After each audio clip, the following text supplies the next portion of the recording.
Okay, so we've let about 5 minutes elapse. The chicken has been really simmering quite vigorously in the chicken broth and in its juices and the chili oil. The quinoa I'm going to turn off. I can't see any water on the top of the quinoa, and I see the little tails of the quinoa come out. That's when I kind of know I'm going to turn it off. We're going to give it about 10 minutes.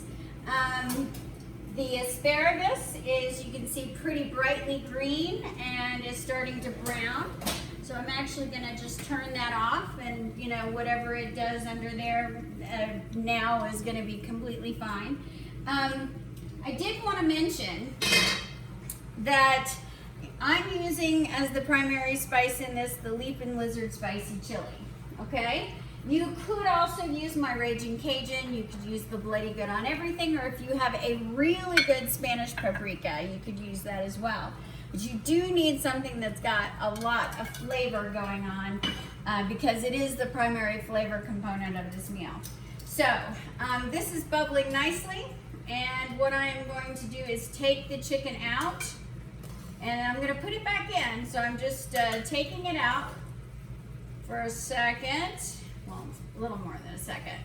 And then I'm going to add the sour cream mixture to it and mix it in well.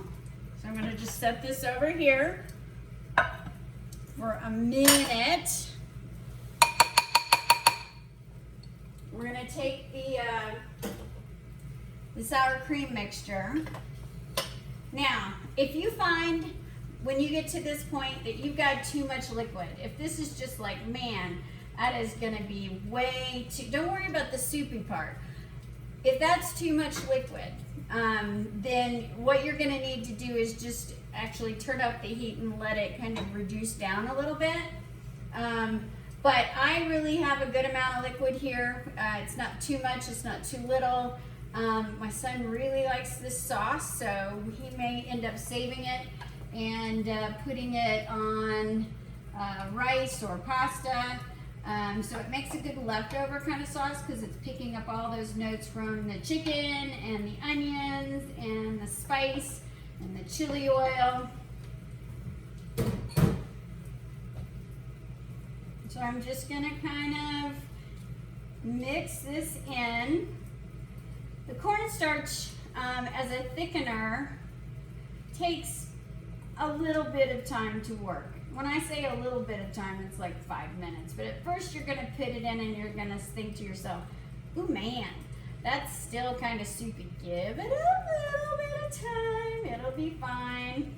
So I'm just kind of mixing the sour cream in there well. Okay, look how pretty that is. Whoa, look how pretty it is. That's that chili oil. That chili oil is so good. All right. It's still going. It's still bubbling. It still doesn't look like it's thick yet. But I'm going to put my chicken back in. I'm going to kind of dredge it on both sides as I do.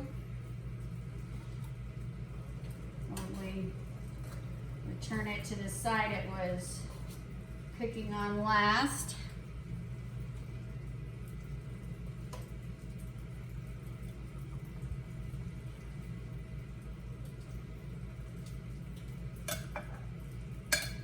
Put it back in there. And because, again, this stuff is precious in our house, I'm going to take the juices that came with the chicken and I'm going to put it back in. Waste not, want not. Voila.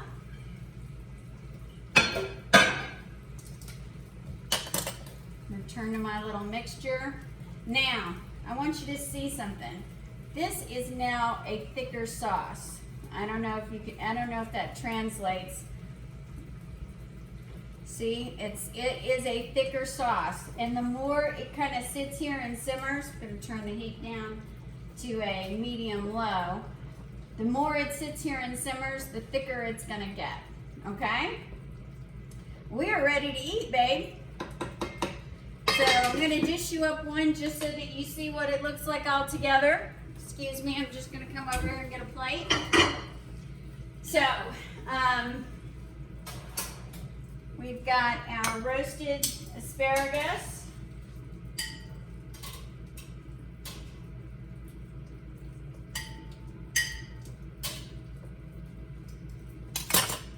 We've got our quinoa.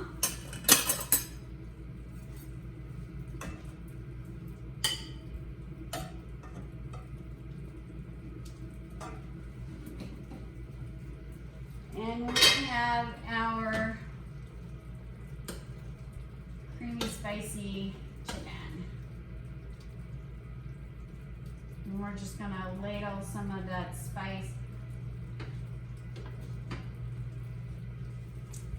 Voila, bon appetit. Thanks for joining me. Stay healthy, stay well. Bye.